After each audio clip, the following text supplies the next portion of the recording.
What's up, guys? Gonna bring you another video on the daily. It's another maintenance video. Today though, we're gonna be focusing on brakes, specifically the Powerstop brakes that are offered from Rock Auto. Now, I've used several brakes on this car throughout the years, ranging from really nice brakes to the cheapest brakes I can find, and this is going to be another scenario of these were the cheapest brakes I could find, and I'm going to be comparing them to the other cheapest brakes I could find to see how they've held up. So what we'll do is we'll get the camera set up and we'll get some tools out and we'll get started. Okay, so before we get the tools out, let's go over what comes with this Powerstop kit from Rock Auto. And it really isn't going to be an unboxing video, but did at least want to go over. So we've got pads for the front, pads for the rear, and then we've got rotors front and rear as well. This should be a complete kit. Now, what I will tell you is, it has 4 different company part numbers on here. It has Centric, Amco, Bendix, and Ray Bestos. So, it doesn't really seem to have a clear indication of who is making these. Maybe it's Powerstop brand itself, but it doesn't really seem to have a indication of who makes these pads. So it'll be interesting to see how they hold up, because as I mentioned, we're going to be taking off some other cheap pads, and that brand is actually Centric. I actually ordered those from Rock Auto. Now, it has been a year since I put those pads on. The only reason I'm doing this brake job is I'm trying to get my maintenance kind of uniform, and so last time I did just pads. 2 years ago I did rotors, and they were Wagner rotors, Centric pads. I wanted to get all the same brand just to see how it's going to hold up. So that's what we're doing. We're going to take all the other stuff off. We'll look at the pads. The Centric pads have been on there, like I said, for a year. We'll see how they've held up. The only problem I've had with them is they produce an extremely large amount of brake dust, and they're ceramic. So obviously, you know, even some high-end ceramics produce a lot of brake dust, so it's not really indicative of the quality of the pad. It's just something I've observed, because I have had other ceramic pads that they don't produce as much brake dust. So it'll be interesting to see how much brake dust these produce. Alright, so now we've went over the contents of the box. They do include lube. I thought it was going to include 2 tubes of that, but it doesn't seem to be the case. Both pads should have came with hardware. Of course, if you order anything from Rock Auto, they give you the sweet magnet. Okay, cool. So they do come with hardware, and that's all that comes in that. I guess this is just Powerstop branded brakes. And I will say, at the time of making this video, this was the cheapest brake set I could find for a 2002 Toyota Celera. Prices change all the time, so if you watch this video and it's later on, you might find cheaper options, because I've ordered brakes from Rock Auto, I've ordered them from Advanced, I've ordered them from AutoZone, I've ordered them from O'Reilly's, and I've ordered them from Amazon. It really just depends who's got the best coupons and deals and things going on at the time to really evaluate who's the cheapest, because if you order them online, you have to factor in shipping, particularly from Rock Auto, and sometimes they're not always the cheapest. Alright, so like I said, now we're going to get the tools out and we'll get started on this job.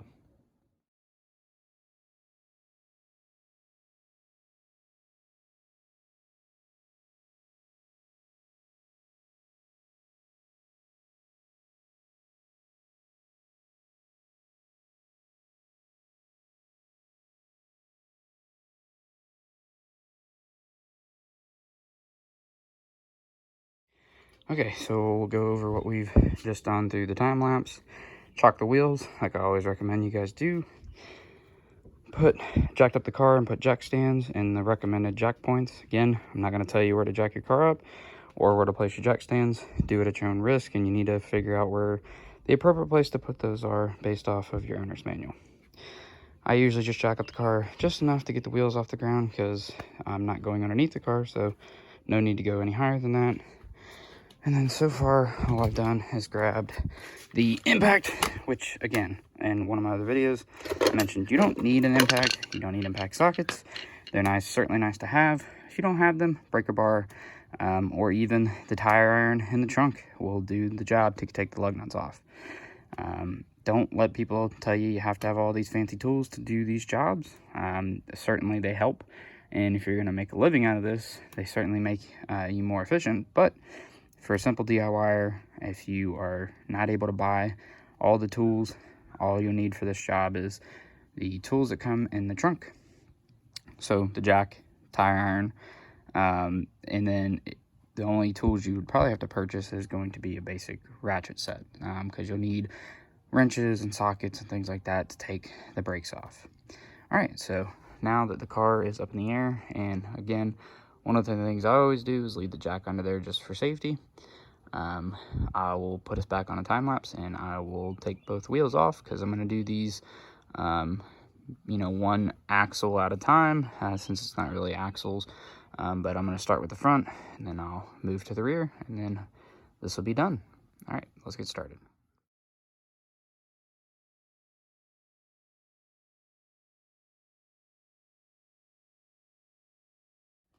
Okay, so these rotors, again, like I said, have been on here for 2 years. There is some pretty deep scratching, and then the pads have been on here about a year. Plenty of life left on these pads, but again, gonna go ahead and change them out, just because brake dust and things like that, and I kind of want to have new rotors, new pads, and just see how long I can get out of them. I'll hold on to these pads, just because, if the pads I put on burn down too quickly, at least I have an extra set of pads. But I would never recommend to use brake pads. I would always recommend putting new ones on, which is what I'm going to be doing. And then I did need to correct myself from earlier, because these pads are actually C-Tech pads. And these were the cheapest ceramic pads at the time, which was a year ago. There's a part number for anyone that has a 2002 Toyota Solara, probably the same for a Camry. And again, as you can see, they're ceramic. But yeah, they generate an immense amount of brake dust. But besides that, they've been used pretty extensively over the last year. And you can see plenty of life left. For a really cheap pad, I certainly can't complain about that. But we'll go ahead and take all this stuff off, get rid of these record player rotors. There's definitely a very defined lip here.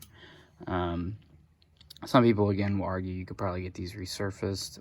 Frankly, to me, it's not worth it, and a lot of these rotors are usually, when they're new, they're machined right to their tolerance of not being able to be machined nowadays anyways. So again, I like to play it safe, all new stuff. This is my daily, so I don't want to have any issues on the road. All right, so now we're going to get started with removing the caliper and the rotor on this car. Got to remove the 2 bolts there, and then the 2 caliper bolts, which is back there. Then the rotor comes off, and the caliper bracket come off. I'm going to put this on a time lapse because I had to remove all this previously when I was replacing the shocks. So, all right, now we're going to get started.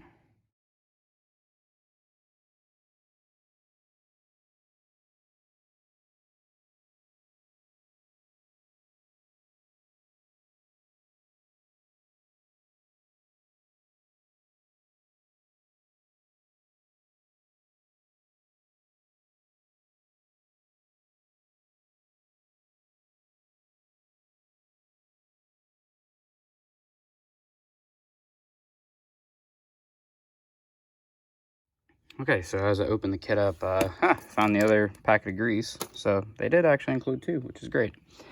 So I'm going to take the rotor out of these bags. which is honestly a nice touch. I don't see many companies doing this. They usually come out of the box just as is. Now, if you've ever done brakes, you know they coat these so they don't rust on the shelf. So we'll have to take some brake cleaner. No brand in particular. I have some O'Reilly's brand right there. I'm gonna install these first because you'll get stuff all over them with your hands, and then you need to wipe them down to get all the coating off so that you don't have any issues when you apply the brakes for the first time. Okay, so again, this kit came with hardware, came with pads, did actually include both things of grease, one for the front, one for the rear. Has the rotors. They did appear to match the factory rotors that I just took off. And so now I'm going to go to another time lapse of me doing the reverse of what I just did. I'm going to reinstall this kit, and we'll go from there.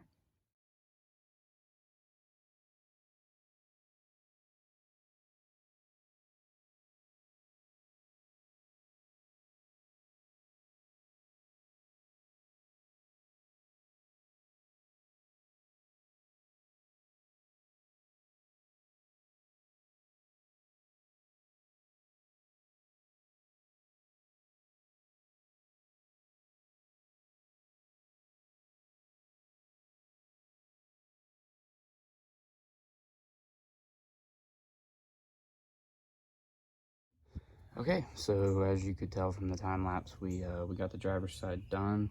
Did want to show the cheap pads that have been on there for a year.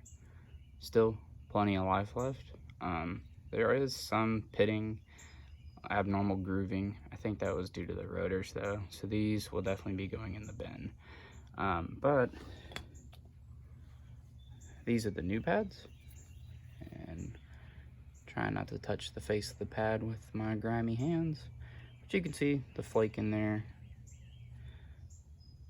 Pretty typical of a ceramic pad. And again, here's the old pad for reference. And I can tell you, when I installed the old pads, they looked pretty similar to this. So again, not knowing who makes Powerstop pads, if it's their own in-house brand or if they just compile it together and make a kit for Rock Auto, not sure. But overall, so far, kit looks pretty nice. So, gonna do another time lapse of the passenger side now, and same process as the driver's side. We're gonna take the caliper bracket, and rotor off, and then repeat the installation.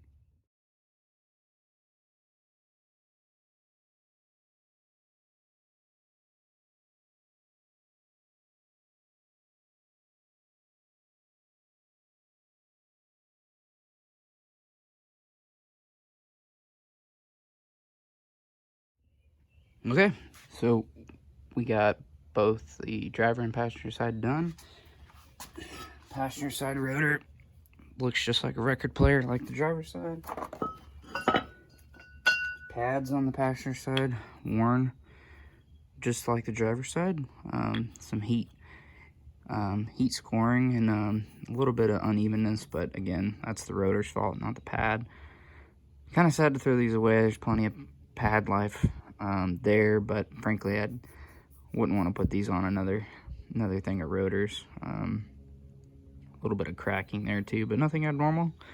So yeah, I mean, cheap pads, honestly, I think they're worth it. They seem to have held up pretty well. So, but like I said, we're gonna put Powerstop on all four corners of this car, and we'll drive it and put it through the daily test and see how well they hold up. If I get 2 years out of it, I feel like it's a win.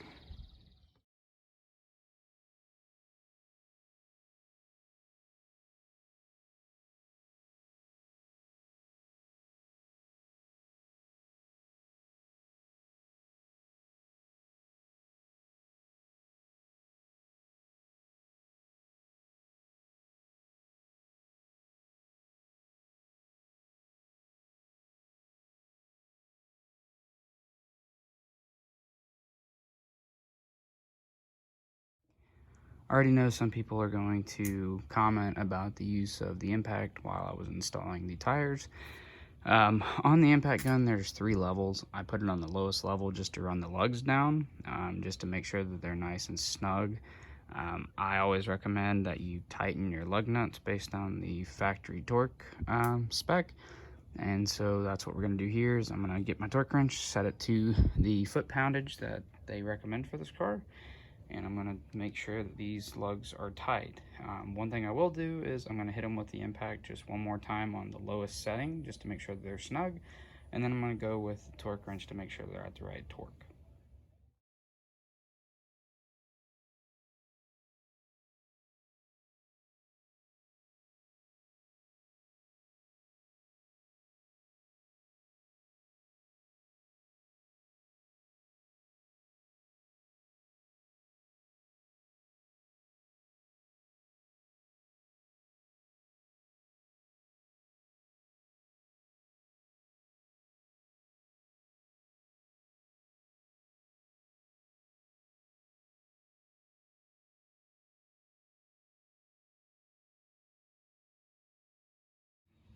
Okay, so as I thought, the rear was the culprit of my issues, which I don't think I stated earlier. I was having shaking on braking, and it's usually indicative of a warped rotor. I did the rear at a different time than the fronts, and in most vehicles, the front does most of the braking. But yeah, these are gone. Rotors are like records, and the pads are worn down to the sensor, or not the sensor, this car doesn't have sensors, but the squeal, because I could hear the thing squeal when I would brake, so it was definitely time for the rears to be done. I did get about 2.5 years out of the back. Certainly can't complain about that. Again, these were cheap pads and rotors. So it'll be interesting to see how the Powerstop compares to that, if I get the same life or possibly even a little bit longer. But ironically enough, Powerstop was even cheaper than these. So again, it'll be interesting to see, will they last as long as what I thought was cheap, or will they last even longer? So only time will tell. So now we're going to do the same as the front. We're going to take the caliper bracket, and the rotor off. We'll also take a look at the drums while we're in there, because for the e-brake inside of this is brake shoes for the e-brake, and they push against the inside of the brake rotor. So yeah, so put it back up on a time lapse and we'll get started.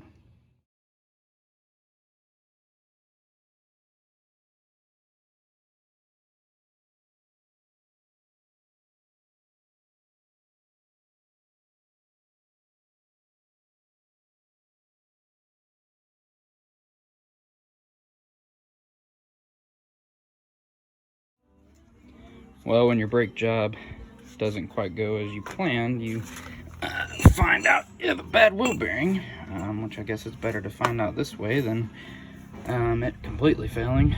So thankfully it's the rear, it's a bolt-on. Honestly, if you're doing a brake job, you pull the rotor off and you got pretty easy access to the bolts through the hub, which is pretty slick. So it has a hole in the hub for you to access the bolts, which is pretty nice of them. I also can't complain, this car's got 219,000 miles, and that's a factory bearing. So it's definitely served its purpose. But waiting on parts, and then as soon as they come in, I'll get this back together.